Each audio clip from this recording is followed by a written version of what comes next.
Boa noite, pessoal. Esperando o professor Rony entrar. O professor Rony está participando de uma live agora com o Tiossi, lá do Licitações Municipais. Vou colocar meu foninho de ouvido aqui.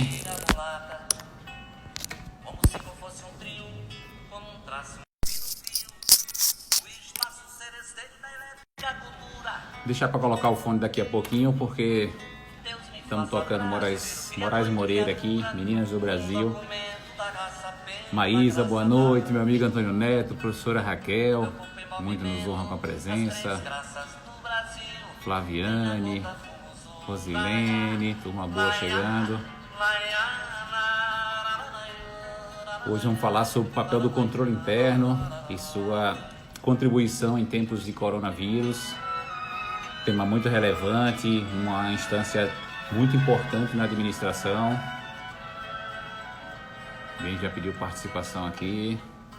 Serenatas do Brasil, eu serei 3 serenatas, o meu coração febril, e a outra um coração. E aí, Netão, estamos aprendendo, né? Você me ensinou aqui a colocar uma musiquinha de fundo. Juliane, professora Raquel, o professor Rony chega daqui a pouco. Rony Charles chegando.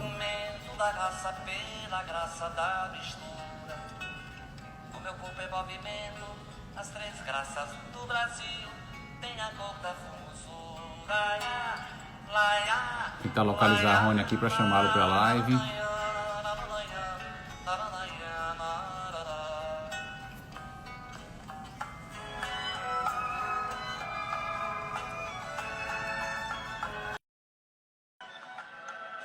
Bom, já coloquei o professor Rony, daqui a pouco ele entra aí. Fala, meu amigo! Conforme prometido e copiando o seu modelo, ouvindo Moraes Moreira, uma grande perda para a cultura brasileira, para a música brasileira essa semana. Poxa, mandou bem, viu? Como de costume você mandou bem. Vou pegar aqui as nossas perguntas. Fique tranquilo, essa música do Moraes eu acho fantástica. Menina, vamos curtindo Moraes aí. Tô aqui, vá se preparando aí. E eu vou ter que desligar o Moraes aqui, vou colocar o meu foninho de ouvido. Mas que fica o registro aí. Grande tristeza num momento triste do país, né? Momento triste no mundo, de pandemia. E perdemos essa semana o grande Moraes Moreira, com grandes músicas. Mas vamos ao nosso trabalho. Tá escutando bem, Rony? Tô escutando bem, meu amigo. Você tá me ouvindo? Tô ouvindo bem. Nossa live tá muito bem prestigiada. Nosso amigo Neto, o Rafael Ico, professora Raquel Carvalho tá aqui, a Luciene, minha amiga Maísa, aqui da Coída, Sergipe. Então, uma turma que sempre tem nos acompanhado. E eu aproveito, Rony, para tô vendo a boas-vindas. Elza, Carla, Cíntia, tem um grupo que estava na live que eu estava agora há pouco. Exatamente. Licitações Municipais, vieram para cá, muito legal, muito obrigado mesmo pela presença. Meu amigo Marquinhos, eu aqui quero lhe agradecer duplamente, né? Primeiro, por ter aceitado o meu convite para vir para a ADR, né? Para a gente conversar sobre licitações e contratos. E segundo, por ainda, eu sou um convidado bem enxerido, né? Porque ainda pedi para usar seu espaço. Que o Instagram tem essa limitação, você pode gravar uma live por dia, né? Mas para mim é uma honra te receber aqui na minha casa, no modo virtual. Você já veio aqui presencialmente, vimos o jogo, aquele jogão Flamengo e Grêmio aqui, eu, você, a Gabi, Carol, os meninos aqui, foi uma festa. Também já estive na sua casa. Exato. Ó, meu irmão aí, Geraldinho, entrando. Turma boa. Tem uma galera bacana. Muito bom. Pessoal, muito obrigado pela participação de vocês, viu? Então, explicando para todo mundo que já está aqui entrando na nossa ADR, a ADR está sendo gerada pelo perfil do professor Marcos. Por quê? Porque hoje é DR dupla, né? Nós vamos ter às 18 horas com o professor Marcos, que nós vamos falar sobre controle interno, e queremos falar também sobre a medida provisória 951, que foi publicada hoje, né? Faltando 2 horas para começar a live, só para deixar todo mundo mais antenado. E às 19 horas será no meu perfil. Então, para que nós pudéssemos ter oferecer pelo menos por 24 horas, né, no Instagram, não poderiam ser no mesmo perfil. Daria para fazer 2 lives no perfil, mas não teria como salvar no Instagram por 24 horas. E aí eu pedi, e o meu padrinho, né, porque o professor Marcos, antes de a gente começar essa DR, para quem não sabe ainda, ele é meu padrinho, né? Eu fui professor embora o professor Marcos seja uns 30 anos mais velho do que eu isso, fui professor rapaz? dele numa pós-graduação, e ele já era professor reconhecido, uma sumidade em Sergipe, em Aracaju. Se você andar com o Marcos, você é mais assediado do que se você andar com o prefeito da cidade, né? Todo mundo conhecendo, parando ele para conversar com ele. E ele já dava aula, ministrava aula pelas grandes empresas, né, do Brasil, entre elas a negócios públicos. E então ele estava no evento em Recife, eu trabalhando em Recife, na época, morando em Recife, e não sei o que aconteceu, acho que algum palestrante faltou, e o Marcos me liga: Rony, você tem interesse em participar? Já foi. Né? Vamos lá. Aí, vamos lá. E foi bom, lembra, foi um painel, a visão era um evento de terceirização, e foi um amigo meu aqui, Luiz Fernando, que é juiz do trabalho. Lula falou sobre a visão do juiz e você falou com a visão da advocacia, foi muito legal. O bacana é que no final da tarde os alunos perguntavam: e aí, professor, a gente segue o advogado ou o juiz? Que às vezes havia uma discordância de entendimento, mas muito rico aquele debate, muito legal. Rony, eu que agradeço. Você, quando me ligou falando das 2 lives, né, que você propôs que fosse da minha parte, para mim é uma honra te receber aqui no meu perfil do Instagram, e também para preceder, né, fazer a preliminar da grande live da noite, que é você e Túlio, grande amigo em comum que a gente tem, Túlio Baixo, tudo live, fantástico. Que conversa, não tem essa de abertura, não. 2 grandes lives, né, inclusive deixe de sua cascata, porque inclusive você foi que optou pela primeira, viu? Então, vamos lá. Às 18. Então, a gente faz o show de abertura. Olha o Túlio aí. O Túlio chegou saudando a gente. Túlio, seja bem-vindo, irmão. O Túlio está aí também? Poxa, Túlio está aqui. 2 grandes lives, 2 grandes amigos, né? 2 grandes amigos, 2 grandes professores, né? E que vão abordar esse tema com... os 2 temas com grande maestria, né? Viana botou aqui, estou até zonza aqui. Eu que vou... 3 direto agora. Estamos eu e Túlio bem acompanhados, né, Túlio? Nas lives, então fica mais tranquilo. Sintam-se abraçados, são 2 grandes amigos que eu estou com muita saudade, tá? Sintam-se abraçados, você, depois o Túlio. É muito bom, é bom sempre revê-los. Espero que a gente, qualquer dia desse, bem próximo, consigamos sentar, tomar uma cerveja, um suco. Não vejo a hora. Saudade dos amigos, saudade mesmo. Olha, a Juliana. Juliana. E aí, aproveitando que Juliana não veio a live há muito tempo, agora que Marcos veio, ela tá dentro, né? Tá certo. Aproveitando que Júlia entrou aí, saudando também o Tiossi, algo interessante que tem acontecido, Rony, são esses encontros virtuais. Você, um visionário, já fazia suas lives, a sua DR, a DR, a dica do Rony, e lembrar que a gente fez a DR aqui presencial, né, no evento da Faculdade Amadeus, que foi aquele painel no fatídico, na véspera do Jogo do Brasil, foi no dia do Jogo do Brasil, Brasil e Bélgica na Copa de 2018. Foi um dia antes foi na Copa. Eu lembro disso. Eu lembro que eu te fiz uma pergunta no dia, a última pergunta foi: e aí, amanhã é Marcelo ou Felipe Luiz, que havia dúvida da escalação do Marcelo, lateral esquerdo. E aí, aproveitando, Rony, foi bem interessante, né, se a gente pode trazer algo de positivo desse momento, são essas interações virtuais que a gente tem feito, fazer live com você aqui, eu vi você com o nosso amigo Anderson Pedra, fiz um trabalho bacana com o Luciano, e aí já lanço aqui em primeira mão amanhã, eu e o professor Luciano, às 16 horas, estaremos numa live.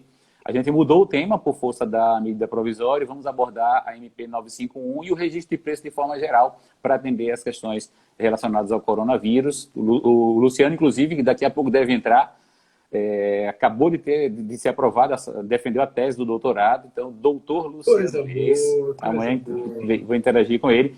E aí eu estou lançando, você já sabe, né?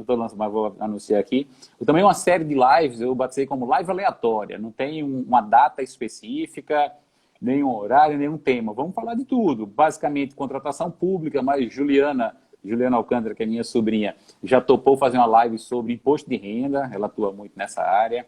E vamos convidar outros amigos também, a Carmen Boaventura, que que também já topou fazer uma live, enfim. Top, cara, Netão, dia 28 tem uma live com ele, mas aí eu sou convidado dele. Enfim, a gente vai fazendo. Meu amigo Mamed Fernandes acabou de entrar aí também, do RPAC, de Contabilidade Pública. Tem uma bacana. Mas vamos... A Marta está aqui também. Martinha, meu colega João, da AGU. Meu colega João André, da AGU. O Ícaro, aluno lá da Baiana. O Saulo, a Leilane, a Pri. Poxa, uma galera muito boa. Duarte, Rubem, lá do Welber e o Rubem, lá da Pós. Pessoal, muito obrigado pela presença de vocês. Muito obrigado mesmo. Né? A Gabi Galvão. Falei com ela hoje. E agora, Rony, fazer uma observação aqui, que dia desse um amigo nosso estava numa live, já ia para uns 15 ou 20 minutos, aí alguém colocou lá, já tem 20 minutos de live, até agora não entrou no tema, então vamos entrar no tema. Então, vamos entrar no tema, que a DR aqui para conversar sobre licitação. Simbora! Controle interno em tempos de coronavírus. Exatamente. A gente vai aproveitar e não imagine que você vai escapar. A gente vai falar também sobre MP 951 ainda. Vamos lá. Você não vai aguardar para Luciano, não. Tá? Boa. Mas vamos lá. Eu acabei de sair de uma live em que a gente conversou licitações municipais com o Tiossi, muito bem mediada pelo Tiossi, e ele colocou da dificuldade que os agentes municipais têm, né? Às vezes um problema de comunicação entre controle interno, procuradoria, gestor financeiro. A gente sabe que isso é um problema geral, mas que se agrava em municípios. Você trabalha no controle interno de um órgão federal. Isso. Que a gente já teve um amadurecimento maior das instituições. E mesmo aí, a gente tem, sem dúvida, problemas. Meu amigo, vamos tentar definir, criar uma linha, exatamente. Né? Qual é a diferença conceitual entre controle interno e controles internos? Boa. Bom, Rony, o tema é palpitante. Eu estou na Secretaria de Controle Interno do TRT, dirigindo a Secretaria desde janeiro de 2005. Lá se vão 15 anos de controle interno. E eu lembro que eu estava no controle interno já de início, e chega uma correspondência de um órgão superior, não lembro se CNJ, CSJT, que o assunto eram controles internos. E aí encaminharam para a gente, e aí eu fui à diretoria geral, tratar na época com o diretor geral, não lembro quem era, e eu digo, existe uma diferença entre controle interno e controles internos. Controles internos está no plural, ou seja, são vários, existem vários tipos de controle. Por exemplo, nós temos um controle aqui, nessa live, porque acaba às 19h02. Então, isso é um controle. Eu fico olhando o meu reloginho aqui para a gente dar andamento no nosso papo. Isso é um controle. Geralmente, a gente atribui controle a risco. Então, existindo um risco e o tratamento desse risco reclame um controle, a gente implanta um controle. Então, vou colocar vários aqui. A licitação, por exemplo. A licitação é um controle, para que não se faça o gasto público de qualquer maneira. Então, existe um procedimento, existe uma regra, um rito a ser seguido.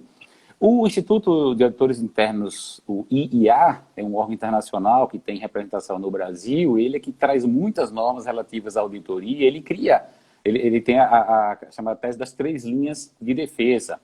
É um gerenciamento de riscos, né, por que não dizer, é um gerenciamento de riscos, que trata dos riscos que podem prejudicar os objetivos da administração. Então, na primeira linha de defesa, vem os controles internos. São os controles dos processos. Então, para que eu possa requisitar um material no almoxarifado, eu tenho que entrar num sistema, preencher uma guia, eu preciso ter um perfil de requisitador desse material, o almoxarifado vai demandar para mim, vai colher minha assinatura, beleza. Isso são controles do próprio processo. Na segunda linha de defesa, vem os controles da própria gestão. Você vai num nível hierárquico um pouco acima, os próprios gestores adotam os seus controles. E na terceira linha, a gente teria a auditoria interna. Então, são as chamadas linhas de defesa. Então, os controles internos, eles estão nos processos de trabalho. O controle interno, Rony, foi uma unidade criada... Tem órgão que falta, é meio de campo, né? Que é todo mundo quer ser linha de defesa. Muita defesa e pouco ataque. Tem que botar um Gabigol, um Bruno Henrique aí para a gente soltar. Nesse negócio. Exatamente. alguém pelo menos no meio campo. Eu acho que a assessoria jurídica deve ser o elemento no meio do campo, de tentar construir soluções quando são possíveis. Quando não, recua, não ataca. Rony já pegou a camisa 10. Ó. Aproveito e destaco aqui o professor Paulo Alves, do STJ, já deu um spoiler aqui do que eu ia falar. No Judiciário, o Judiciário, editor Tiago Fernandes, de Jaboatão do Guararapes. Professor também na nossa. Professor na pós. Obrigado, pessoal. O CNJ publicou agora, dia 1º de abril, e não é mentira, as resoluções 308 e 309, estruturando as unidades de auditoria interna do Judiciário. Então, a gente vai romper com essa nomenclatura, Rony, controle interno. Vai ser agora auditoria interna. Porque o controle interno está previsto lá na Constituição. E a Constituição fala que haverá um sistema de controle interno. Não necessariamente, eu não interpreto dessa maneira, está dito na Constituição que tem que ter um setor de controle interno em cada administração. Perfeito. O controle tem que ser feito, os controles devem existir. Então, para a gente deixar bem claro, você está separando um sistema de controle da função do controle. Da função controle, perfeito. Deve existir um sistema de controle, mas não necessariamente um setor de controle interno, como mais uma instância de controle. Porque muitas vezes, aí você falou da questão do controle interno, da maturidade dos controles internos, na esfera federal, em estado e município. Embora eu esteja na esfera federal, eu interajo muito com os municípios, na nossa função de professor, muitos amigos trabalham em município, e o controle interno deles lá é mais um setor. Às vezes eu pego um processo, eu vejo um processo de um município, passa no controle interno, passa no jurídico, vem a mesma coisa. Então, é muito controle, às vezes, para pouca coisa controlado. E aí a gente tem aquele binômio de controle contra eficiência. Muito controle, às vezes, acaba redundando na eficiência. Tem uma frase que eu vi hoje, estava pesquisando lá no Instituto de Auditores Internos, estou buscando material lá para instituir o Estatuto da Auditoria e o Código de Ética, já de acordo com a Resolução 308, e eu vi um artigo fantástico lá, e o texto do artigo é: os auditores internos podem auditar qualquer coisa, mas não podem auditar tudo. A gente traz isso para o controle, e a gente quer controlar tudo. Compra de R$10, R$12, eu vi você falando agora há pouco na live do Tiossi, você dando um parecer numa compra de R$12 mil. Eu já me senti da mesma maneira que você quando eu fazia controle prévio de processo de contratação direta por conta de valor. Aí me vinha processo de R$800, R$1.000, ele, caramba, se o contribuinte sabe quanto eu ganho e o que eu faço, eu tô lascado, você linchado na rua. Então, às vezes, a gente fica nesse afã de controlar tudo, não vai conseguir. A gente pode auditar qualquer coisa, eu posso controlar qualquer coisa, mas não dá para controlar tudo. Tem um slide que eu uso, você sabe que eu... Rapidinho, fala. Desculpa uma coisa. A Renata fez uma observação, e realmente, a tua voz está bem... Pronto, agora melhorou. Tem hora que tua voz... Okay? Tua luz... Pronto, agora está ótimo. Tem hora que a tua luz está bem forte e você está parecendo... Pois é, eu percebi aqui, mas assim, a lâmpada está mesmo, não estava vendo qualquer alteração de luz. Mas assim, de vez em quando... Tranquilo. Tá tranquilo? Você é iluminado, meu amigo. Boa, deve ser isso. Agora melhorou aqui? Melhorou, mas tá então, Rony, por vezes a gente quer controlar tudo e a gente não consegue. Hoje você não tem braço para controlar tudo. Aí tem um slide que eu uso muito em alguns cursos, que até foi gentilmente cedido pelo nosso amigo gigante Rodrigo Pironte, que ele tem assim uma rachadura no solo, fala sobre tratamento de risco. Então, você pode evitar, que é mais difícil de acontecer, não dá para evitar completamente, mas você pode mitigar, você vai diminuir o risco, você pode transferir o risco, e para mim o maior desafio do gestor com relação a risco é aceitar o risco. Então tem risco, meu amigo, que vai aceitar, não tem jeito. Fiz uma compra de R$800 com suprimento de fundos, cara... Se houve ali um sobrepreço ou um subfaturamento, foi R$800. Às vezes esse órgão tem um orçamento de R$100 milhões e fica querendo controlar 800. Não dá para controlar tudo. Controlar tudo significa perder eficiência em algumas matérias.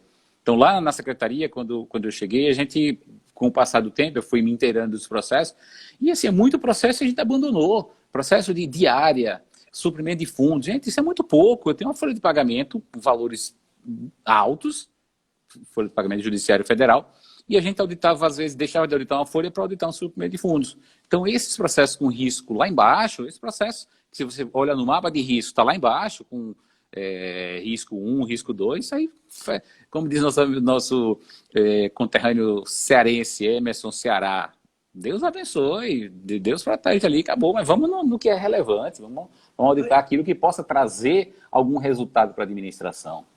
Tá. Fazendo essa divisão que você fez, né? A gente separar os controles do personagem do controle, do auditor, propriamente dito. Você acha que essa atuação dele, do personagem, do auditor, do agente de controle, deve ocorrer sempre a posteriori ou ela pode ou deve ser concomitantemente à prática do ato? Boa observação.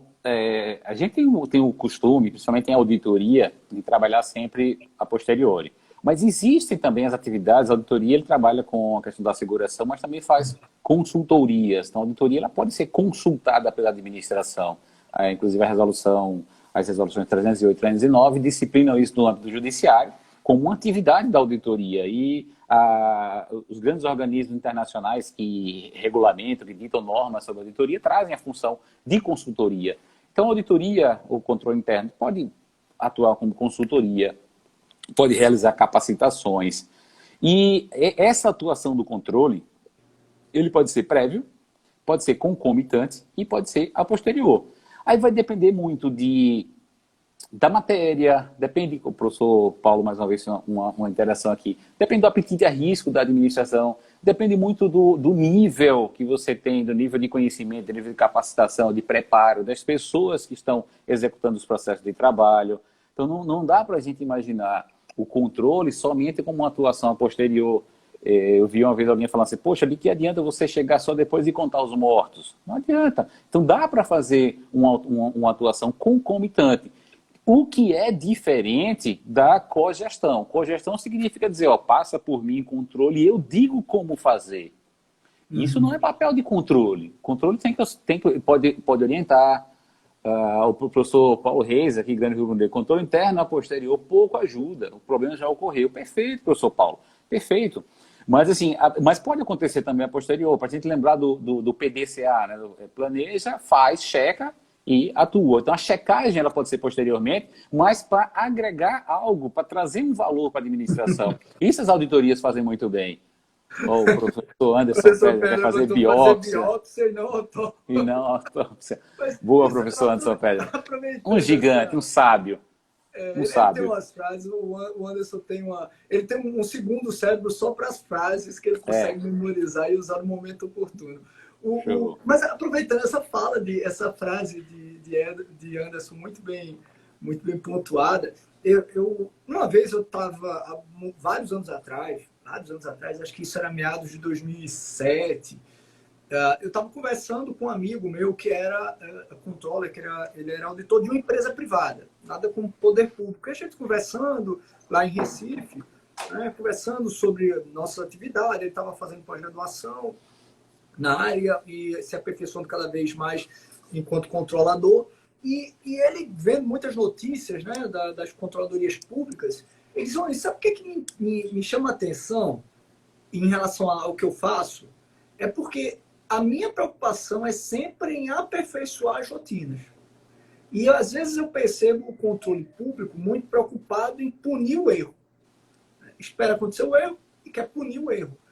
Quando para a gente, embora obviamente isso possa gerar punição, uma eventual irregularidade, o grande enfoque é muito no aperfeiçoamento da gestão. Então, a atuação concomitante permite que você vá aperfeiçoando. Por exemplo, a gente está hoje num período crítico, né, de combate ao coronavírus, ao Covid-19, né, um ambiente de pandemia. Tá muito gestor público decente, honesto, quer fazer a coisa certa e está preocupado. Vem cá, eu posso fazer isso? Posso fazer a dispensa? Posso alterar o contrato? Qual é o limite do aditivo? Como é que é a pesquisa de preço? Ele está preocupado em agir e ele precisa de apoio. Será que o controle interno ele não pode ser um parceiro nessa hora também para dar segurança ao gestor público para poder atuar, para poder tomar a decisão? Pois é, Rony. E mais uma vez citando a sua live agora com o Tiossi, você citou muito o direito administrativo do medo, né? Vale a pena a gente até recomendar para aqueles que não conhecem um artigo, né, do professor Fernando Vernalha, que é o direito administrativo do medo. E hoje o que eu mais ouço é isso, como é que o controle vai entender essas contratações agora em tempos de coronavírus? É o que a gente mais escuta. Como é que o controle interno pode participar? Até eu vi que a Renata falou aqui, como é que ele pode atuar? Essa atuação do concomitante do controle, eu vejo também como uma possibilidade de atividade de consultoria, e como disse bem o Paulo Alves, cuidado para não ser cogestão a gente decidir. Mas nada impede que o controle, por exemplo, oriente, aponte caminhos, ajude a administração a interpretar determinado dispositivo. A gente trabalha em controle, a gente tem um contato bem mais próximo com os órgãos superiores de controle, no meu caso, Tribunal de Contas da União. A gente vive diariamente no site do TCU, olhando normas, até entrando em alguns sistemas, né? A gente tem interação direta com o TCU via sistema. Então, orientações dessa natureza, eu acho que são as maiores contribuições que eu tenho dado na minha administração, se dá nas participações, em comitês. Criou-se um mito na administração pública, na área de controle. O controle interno não pode participar de comissões e comitê. E por que não pode? Pode, na função própria de consultoria. Então, eu participo na condição de consultor. Não sou eu que vou dizer como é o normativo do meu tribunal para suprimento de fundos, por exemplo. Mas eu posso participar da construção, sim, apontando caminhos, apontando boas práticas. Então, nesse momento, nessa área, é que o controle interno pode atuar, apontando soluções, trazendo boas práticas, trazendo informações que já foram bem processadas em outros órgãos da administração pública, relembrando alguns julgados do Tribunal de Contas da União. Acho que cada um na sua área, mas assim, a decisão cabe à gestão. O que a gente não pode fazer, e eu acho que às vezes se confunde muito com a atividade de controle, aí eu vejo muito às vezes Estado, às vezes município, é o controle ser mais uma etapa do processo, mais um carimbador, mais um setor por onde o processo vai navegar. Então, vai no jurídico, vai no controle, e às vezes tem briga até de, primeiro vai para o jurídico, depois para o controle, primeiro o controle, depois o jurídico. Por isso eu gosto muito do processo virtual, o processo eletrônico, porque vai para os dois ao mesmo tempo. A matéria está pronta para examinar, vai para os dois. A gente ainda tem, né, o professor Paulo, lá do STJ, está aqui, me convidou agora há pouco para participar, fazer uma live com ele para abordar as resoluções 308 e 309, está bem fresquinha, saiu há pouco tempo. A gente ainda tem alguma cogestão, por incrível que pareça, no Judiciário Federal. Os processos de obra, por força da resolução 114, tem que passar previamente do controle interno. Isso é cogestão pura. O que eu faço para não ser um cogestor? Eu atuo como se eu estivesse fazendo uma auditoria de conformidade. Eu olho se os requisitos do processo foram preenchidos, com o cuidado para não ficar atacando os mesmos pontos que o jurídico atacou, porque isso aí é uma duplicidade, uma sobreposição de controle desnecessário, ineficiente, burocrático, demorado, enfim, vários adjetivos pejorativos para essa prática. E segue o baile. Isso deve cair logo, logo. Acho até que dá até para a gente interpretar que foi revogado tacitamente pela resolução 309, mas enfim, vamos deixar para debater isso com o professor Paulo no momento oportuno. Não é isso, Paulo? Cogestão pura. Eu acho que é muito importante isso, essa mudança de raciocínio, porque realmente, como nós infelizmente, né, por conta de uma minoria, e realmente é uma minoria, a grande maioria das pessoas que trabalham com contratações públicas são extremamente honestas, zelosas, e, como eu falei lá no TIOS, inclusive são mais preparadas que a média no serviço público em relação a isso, estão sempre se atualizando, fazendo treinamento, capacitação, enfim.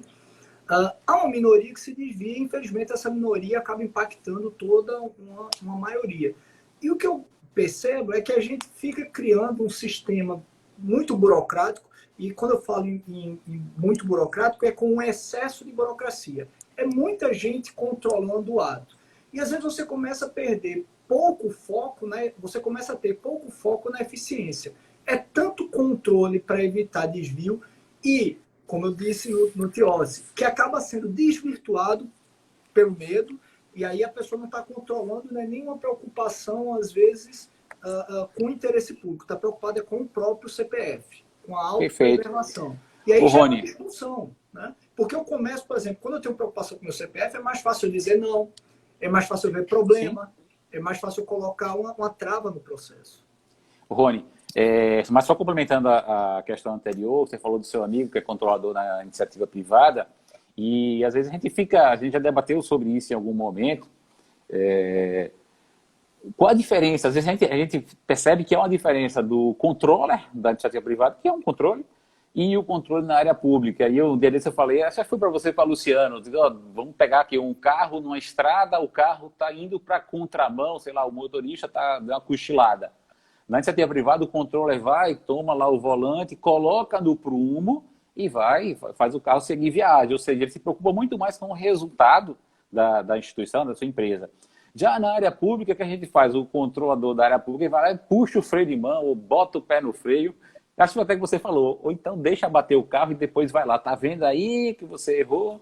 Então, essa visão do controlador da iniciativa privada, e Juliana, minha sobrinha está aqui na live, ela foi controller aqui de uma rede de hotéis, eles participam muito mais para que a empresa, para quem eles trabalham, atinja os seus objetivos, no caso lá, aumente os seus resultados, potencialize a sua lucratividade.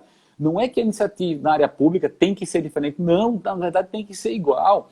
Então, o que a gente faz hoje? De manhã eu participei de uma reunião tratando do planejamento estratégico do TRT. A gente está montando a reunião do planejamento estratégico e eu, controle interno, participo coordenando a mesa de governança e efetividade. O que a gente vai? Vamos ver as metas, vamos ver quais os nossos indicadores e como é que a gente pode chegar no nosso objetivo. Qual é a nossa missão, qual é a nossa visão de futuro e como o controle pode colaborar. A gente faz muito isso, a gente tem nossa atuação na área de pessoal, na área de contratações. Eu interajo muito com o pessoal da área de TI, que são as contratações mais relevantes hoje no nosso tribunal. Então, a gente tentando melhorar processos, capacitar, já fiz diversos treinamentos para o nosso pessoal, um pessoal muito bom, uma turma que veste a camisa mesmo, que quer trazer resultado. Então, eu fico muito satisfeito quando eles vêm até a minha sala, me pedir uma orientação. Eu vejo naquela linha. Eu não posso te dizer como fazer. Existe assim, o que falou, deve-se fazer isso. Como você vai criar as suas ferramentas, os mecanismos. Pode até me perguntar o que é que eu acho, dou até a minha opinião. Mas como fazer é com você. Mas é importante, até alguém aqui colocou, né? É importante... Alguém aqui colocou. É importante que o controle pegue essas boas experiências e retroalimente, né? Falta um pouquinho, talvez seja essa a vocação do controle. Ele ser uma conexão entre os vários conhecimentos formados. A gente vê no processo licitatório, às vezes, a má experiência do fiscal e do gestor com determinada regra contratual não chega lá em quem monta o edital e o contrato na fase de planejamento. Talvez o controle possa ser uma liga para que a administração realmente se comunique, possa trocar essas informações, possa trocar ideia, possa aperfeiçoar, né? Alguém aqui perguntou também, acho que foi a Sônia, você acha que nessa área específica falta capacitação, falta estímulo para os servidores? Falta, Rony, falta capacitação. A gente tem, se você for comparar quantas capacitações existem, quantos cursos você vê ou eventos de contratação pública e de controle interno, especificamente. A discrepância é muito grande. Então, pessoas são pouco capacitadas. Agora há pouco eu falava com a Juliana, minha sobrinha, que foi controller numa empresa privada, e ela hoje está na área pública. E ela, o grande choque que ela teve foi esse choque de capacitação. Pessoas que são indicadas, por vezes, sem nenhum preparo. Hoje eu li algo que o TCU está para editar alguma orientação sobre como indicar pessoas, qual o perfil do servidor que se deseja comandando uma unidade de controle. Isso a gente já pensa até em trazer para o nosso estatuto da auditoria, para que não vá qualquer pessoa sem a devida capacitação. Não sei se caberia...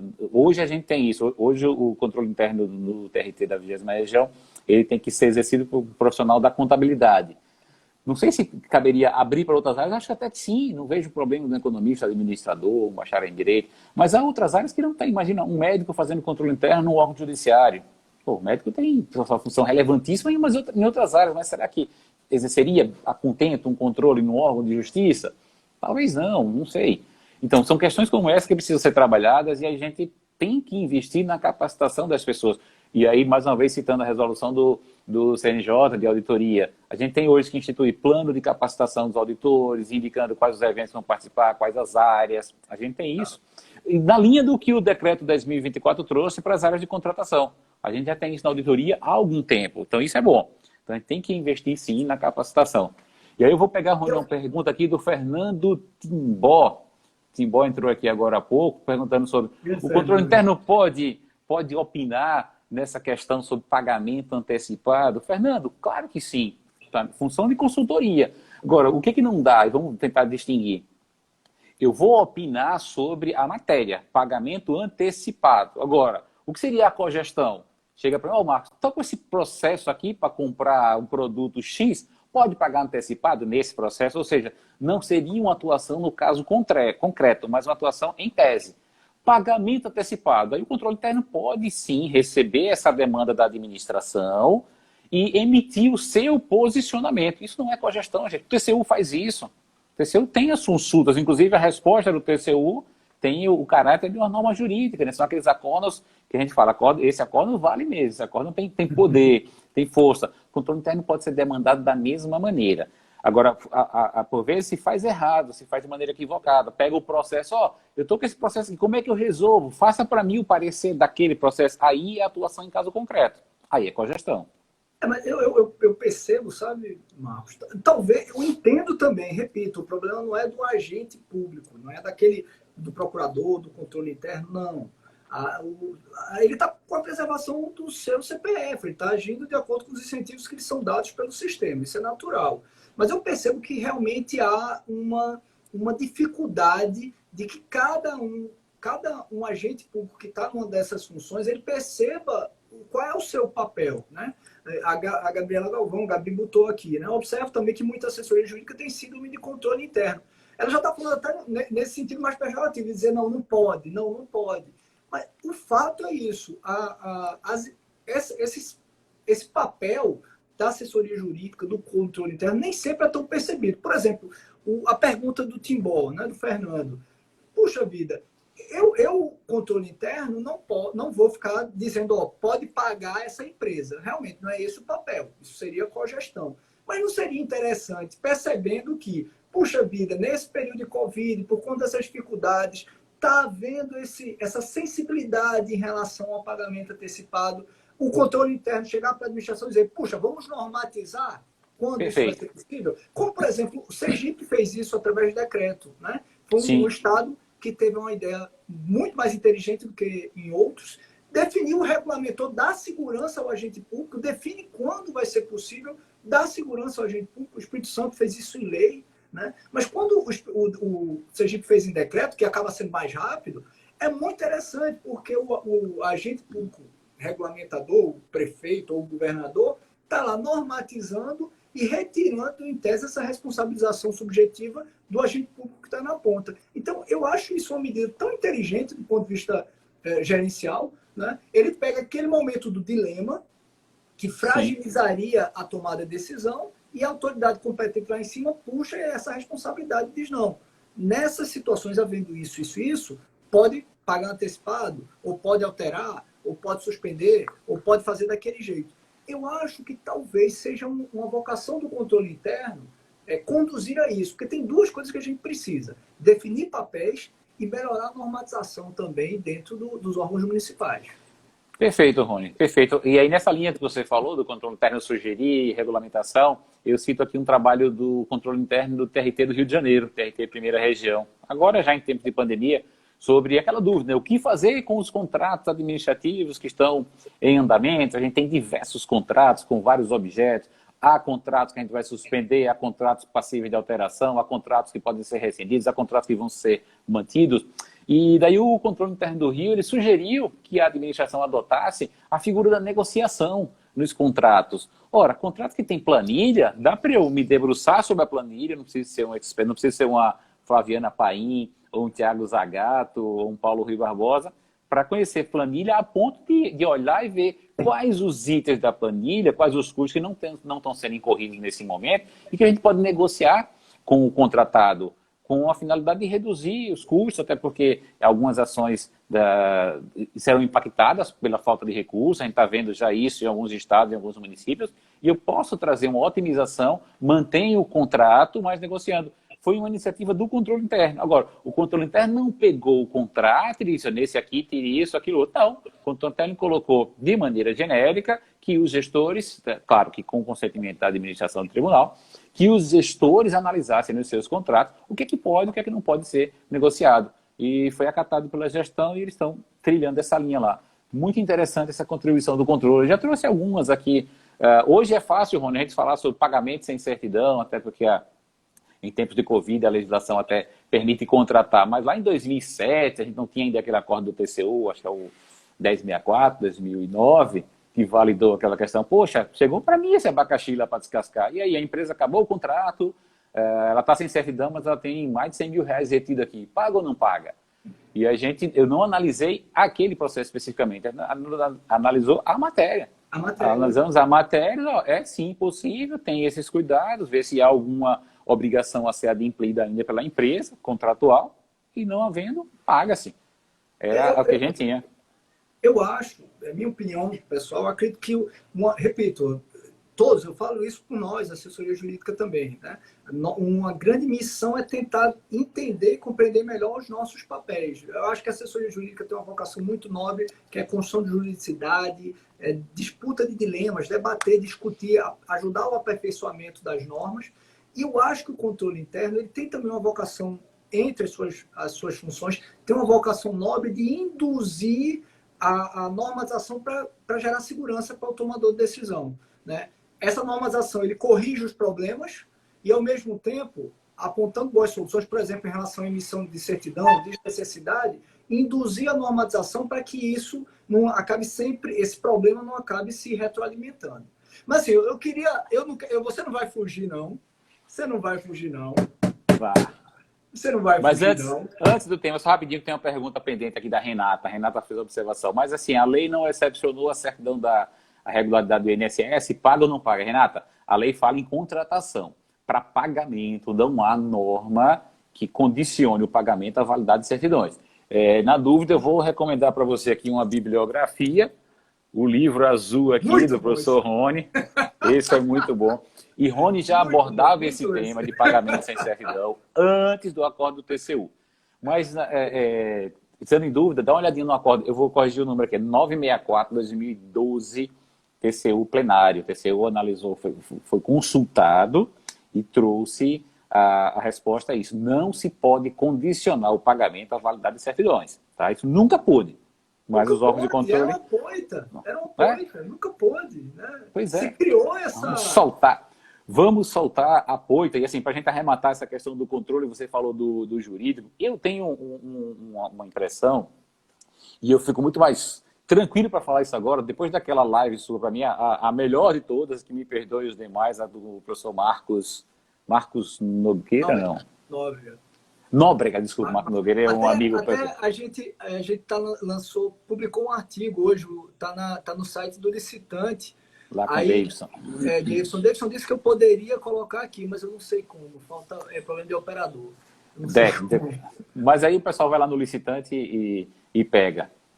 Veja, Rony, eu vejo o jurídico, às vezes, também pouco utilizado ou subutilizado em algumas administrações. O jurídico fica sendo só um validador de... Rony, você está aí? Não estou te vendo mais. Caiu alguma coisa. Não. Caiu o seu celular aí. Ih, Rony caiu. Pessoal, o professor Rony saiu, vamos esperar só ele voltar aqui. Quem acabou fugindo do tema foi ele, tá vendo? Estou aqui. Chama de novo aí, Rony. Rony está aqui. Aqui. Pronto. O Fujão está voltando aí. Foi mal, amigo. Voltou. Foi mal. Eu tentei colocar o artigo lá, do artigo lá aí deu chabu aqui. Esqueci. Melhor você não mexer com isso, não. Deixa esse negócio de tecnologia é coisa pro Davidson, né? Deixa para Davidson. Viu, Rony? Mas voltando aqui para a gente poder estar no tema do registro de preço, às vezes eu vejo o jurídico apenas como um validador de decisões do gestor. Então o gestor toma uma decisão, vai para o jurídico. O jurídico pode? Não pode? Eu utilizaria o jurídico de outra maneira. O jurídico utilizaria assim, por exemplo, pega um tema aqui do momento, pagamento antecipado. Eu, gestor, diria assim, Rony, estou precisando comprar esses respiradores aqui. Agora, ele só aceita pagamento antecipado. Me construa uma solução jurídica, obviamente, dentro da legalidade, para que eu possa fazer possível. Isso. Exato.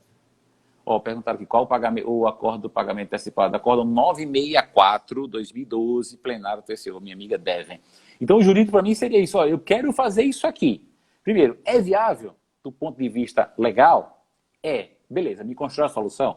E assim, aí a gente louva o brilhante papel que a AGU tem desenvolvido, os pareceres. Hoje eu contribuí lá num grupo lá do CNJ, o parecer da doutora Michele Marie sobre os contratos terceirizados, tem o parecer que você emitiu, o que você emitiu recentemente sobre pagamento antecipado. Enfim, para mim o jurídico é para isso, é para dar soluções para a administração, para problemas que ela está enfrentando. Eu acho que a nossa vocação nobre é construir juridicidade, é discutir os dilemas e vamos trabalhar nessa discussão de dilemas e dialogar com os órgãos de controle externo. Eu acho que essa é a nossa vocação nobre, né? Mas um dia vão me ouvir, vão tirar aquele negócio de ficar provando minuta, fazendo checagem em termo aditivo. Mas você não Vamos nós! Vamos falar, queridos amigos, sobre a MP 951. Né? Se fosse o Ronaldo aqui, eu diria hora da treta. Ronaldo aí, Correia, grande amigo. Grande amigo Ronaldo Correia. E aí, Marcos, MP 951, o que, é que você achou da MP? Pessoal, para quem não sabe, quem não tem conhecimento ainda, hoje foi publicada em edição extraordinária do Diário Oficial da União a MP 951, que altera a já alterada Lei 13.979, que tratou das ações de combate ao Covid, entre eles sobre contratação pública, né? Então, a 13.979 está feita aquela tiazinha que faz plástica todo mês. E não... E às vezes não adianta, né? E às vezes não adianta. Quanto mais mexe ali, pode piorar. E aí, Rony, cara, o que você achou dessa nova plástica da 13.979? Bom, veja só. A gente conhece, às vezes consegue conhecer o processo dos bastidores. Hoje a gente tem que louvar essa política do Ministério da Economia, lá com o pessoal da Secretaria de Gestão, nossos amigos Cristiano Hecker, Renato Felipe, Wesley, turma boa. E assim, o Renato até dá uns spoilers para a gente. Estamos tentando emplacar isso aqui. Então, quando fala registro de preço por dispensa de licitação, a gente já sabia que viria. Nem tudo que se quer, nem tudo que se debate, às vezes se consegue. Às vezes esbarra no entendimento da consultoria jurídica, talvez até do ministro, do secretário, enfim. Então, eu te confesso, esperava mais, mas assim, não estou de todo frustrado, não, porque muito do que eu esperava pode ser feito pelos estados, pelos municípios. Por exemplo, eu esperava que se afrouxasse os limites para adesão às atas de registro de preço. A adesão hoje está cada vez mais restrita, mas eu acho que num momento como esse a gente precisa ter meios para atender às demandas. A Negócios Públicos lançou recentemente uma ferramenta lá no banco de preço que é busca por atas de preço. Então você busca lá, eu quero comprar álcool em gel. Tem mais de 60 atas de preço válidas hoje no Brasil de álcool em gel. Mas de repente você vai pegar uma ata dessa, já está esgotado o meu limite para carona, porque a lei estipulou um teto, está cada vez menor, acho que hoje é 2 vezes, né? Muda tanto que às vezes nem de qual você tem, mas acho que é 2 vezes. E tem um limite de 50% da ata. Então eu esperava isso, até tentei mandar mensagem lá para o palmeirense, nosso amigo Renato Fenili, mas assim, nem tudo acaba passando. Mas os estados podem fazer isso, porque o regulamento do registro de preço, ele é feito em cada ente. A notícia inicial pode fazer o registro de preço por dispensa de licitação. Mas o texto da lei traz alguns condicionantes, né?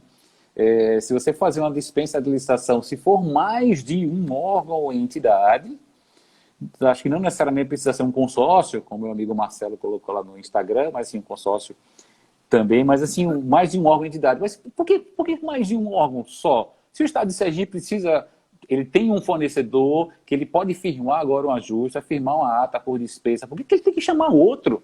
Mas enfim, não vamos fazer a crítica do que não veio. Vamos tentar... Exato. Vamos tentar... Vá, mas fala. Fique à vontade. Eu vou ser sincero, eu acho que alguma assimetria, minha opinião, assim, de primeira leitura, tá? Tem alguma assimetria informacional, tem alguma coisa aqui que não está dada. como houve uma notícia ontem, né, de que o Congresso tá aprovando aquela medida de auxílio aos estados e municípios, né, bilionária, e o governo estava querendo reduzir o valor e mexer no formato, né, ao invés de ser uma compensação da redução de arrecadação de ISS e ICMS, seria algumas outras operações relacionadas, inclusive, ao combate ao Covid. Eu não sei se está dentro nesse bolo que esses recursos poderiam ser feitos tanto através de envio de recurso, como utilização, por exemplo, de contratações da União, e aí se justificaria usar, entre aspas, registro de preço. Ou seja, ao invés de descentralizar o recurso, você faria uma compra centralizada. Exato. Até porque a lei... Eu vou gastar o dinheiro aqui. A MP trouxe o conceito de compra nacional para as licitações. Então, talvez nesse sentido. Talvez tenha isso. Então, tem algo que não está claro. Porque se a gente for olhar o texto, se não for isso, se não tiver algo a mais, aí, sinceramente, é uma MP que não precisava. Por quê? Primeiro, não dá... Romani, mas é uma contratação com mais de um órgão. Essa é uma outra poita no Brasil. Só se pode fazer licitação compartilhada no registro de preço. Onde é que está isso? Porque na Lei 8.666 não está. Quem criou isso foi decreto. O decreto foi que começou a falar em participante, aderente. A Lei 8.666 não fala nisso. Então, essa questão que não pode licitação compartilhada, para mim isso não faz sentido. Não é nada mais do que uma delegação de competência. Não é nada mais que uma delegação de competência. Na Europa, se você pegar a Diretriz 24 de 2014, a diretiva da União Europeia, ela incentiva que autoridades adjudicantes de países diferentes façam licitações conjuntas. E num momento como esse? Num momento como esse, agora, quer dizer, eu não preciso de medida provisória para ter licitação e contratação compartilhada. Não há nenhum impedimento, basta que os órgãos queiram e façam respectiva delegação de competência. No máximo, eu regulamentaria isso. A grande questão, Rony, a novidade que veio, até na hora eu dei um print lá do cabeçalho da lei, botei no Instagram. A grande questão foi, vamos fazer registro de preço por dispensa de licitação. Eu acho que demorou para vir isso. Poderia ter vindo no ordenamento natural, na regulamentação da Lei 8.666. Por que não fazer um registro de preço por dispensa de licitação? Fica imaginando aquela licitação que você faz, da deserta, e eu consigo alguém no mercado. Se aquela licitação foi para RP, por que não chamar essa pessoa por dispensa de licitação e fazer a ata de registro de preço com ele? Tá? Então seria uma possibilidade. O professor Paulo Reis, eu brinquei com ele, que ele profetizou há 3 semanas, eu na live com o Luciano, ele perguntou por que não fazer a dispensa o registro de preço por dispensa ou até inexigibilidade. Então, como você falou, precisa vir algo para que a gente entenda melhor o porquê de alguns dispositivos desses da medida provisória. Porque dizer agora, você vai juntar um município com o outro, você pode agora contratar com dispensa. Eu acho que tem algo casado nisso aí, talvez essa questão do repasse para os estados e municípios, do suporte financeiro. Realmente tem alguma coisa. Porque perceba, do ponto de vista de vai auxiliar as contratações. Sabe que quando a gente fala em licitação, em que você tem um grande custo transacional no processo, é bem claro a vantagem da licitação compartilhada. Mas com relação à dispensa, não sei até onde isso. Vamos tentar avaliar economicamente, né? Vamos tentar avaliar economicamente. Um determinado município de Recife, ele quer comprar. Aí ele pode comprar por dispensa, que ele autoriza comprar respirador não, vamos botar máscara. Ele pode comprar por dispensa. O governo federal pode comprar por dispensa.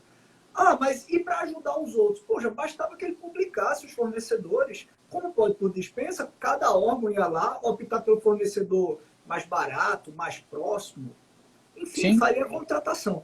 A não ser que exista alguma outra intenção, na minha opinião, de gerar essa compra centralizada pela União para os outros entes, já que eu tinha a hipótese de dispensa, eu particularmente não vejo tanta vantagem. Repito, na licitação compartilhada, a grande vantagem é que eu reduzo o tempo e o custo transacional. Como na hipótese de dispensa, esse custo transacional é muito menor e o tempo é muito curto, será que eu vou trazer essa vantagem? E, ao mesmo tempo, eu estou trazendo para a dispensa uma complexidade e um custo que ela não tem, que é o quê? Reunir a pretensão contratual de todo mundo. Perfeito. E aí você vai perder o grande ganho que essa dispensa da licitação trouxe, da Lei 13979, que é o ganho do tempo, né? O ganho temporal. Isso é para ser feito rapidamente. O parecer da AGU, por exemplo, estipulou 24 horas, né, para vocês darem o parecer. Então, eu vou perder isso buscando outros órgãos para participarem da minha demanda. Então, não sei até que ponto isso seria relevante, seria interessante, a menos que haja algo, a menos que daqui para final de semana ou semana que vem, seja aprovada essa lei e traga o fecho, aí para você trazer uma lógica para a medida provisória.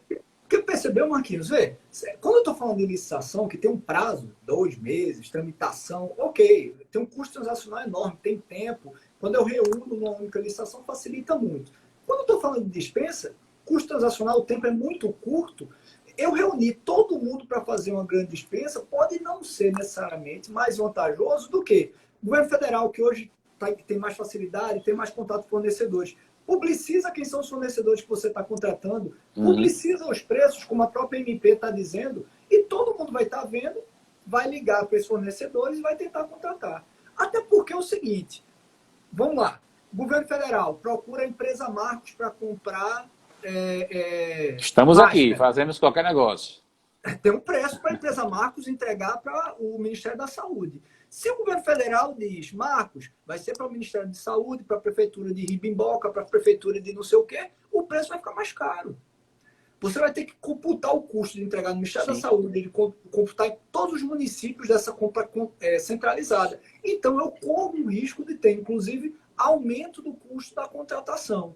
Enfim, aquele planejamento mitigado que a MP, que a lei, né, alterada pela MP, admite, ele, na minha opinião, ele fica meio prejudicado em compras centralizadas. Porque compra centralizada, eu tenho que avaliar isso.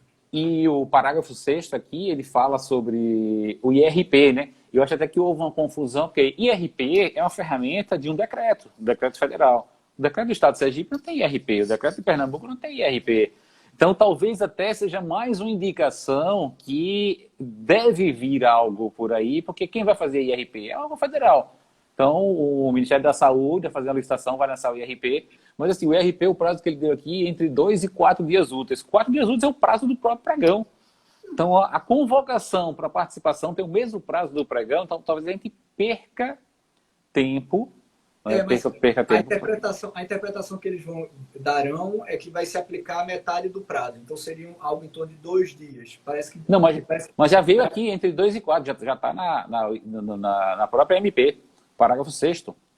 O gerenciador da compra estabelecerá prazo contado para o IRP. Isso, para o IRP. Ok? Rony, como tudo que é bom dura pouco, já estamos chegando aqui nos... Desculpa, só rapidinho, um outro dispositivo que a gente tem acho que uns 3 minutos, né? 3 minutos tem ainda. 2 ou 3, por aí. Um outro dispositivo me chamou a atenção. Na hipótese de inexistência de regulamento específico, quer dizer, o decreto do Estado, do município, sim, o ente federativo poderá aplicar o regulamento federal sobre registro de preço. Eu quero entender qual é a intenção disso. Porque quem define isso é o ente. Não é a lei federal que vai definir isso, isso é regra materialmente específica. Rony, eu acho aqui que o legislador disse aqui, né? Por exemplo, eu, município, eu quero usar um registro de preço, porque para mim vai ser de muita serventia. Entretanto, eu não tenho meu regulamento, eu não tenho meu decreto. Talvez haja algum município que não tenha regulamentado o registro de preço agora. Então, eu vou tomar emprestado o decreto federal. Eu não sei se serve.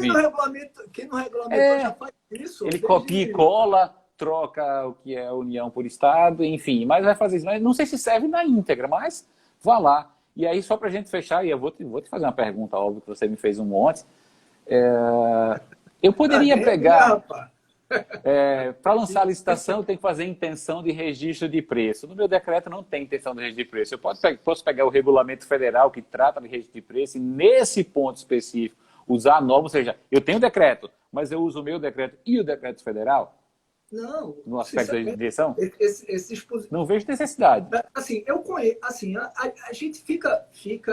Eu fico até tentando, e vou precisar refletir mais, obviamente. Li o texto um pouco antes da gente entrar aqui para a live, né? E a gente sabe da capacidade da turma da SEGES, colegas, amigos muito qualificados, muito capacitados, e às vezes, como você falou, né, quer se colocar um texto, mas aí vai para os ministérios, a galera puxa da redação, mexe ou se retira algo essencial ou se coloca algo desnecessário.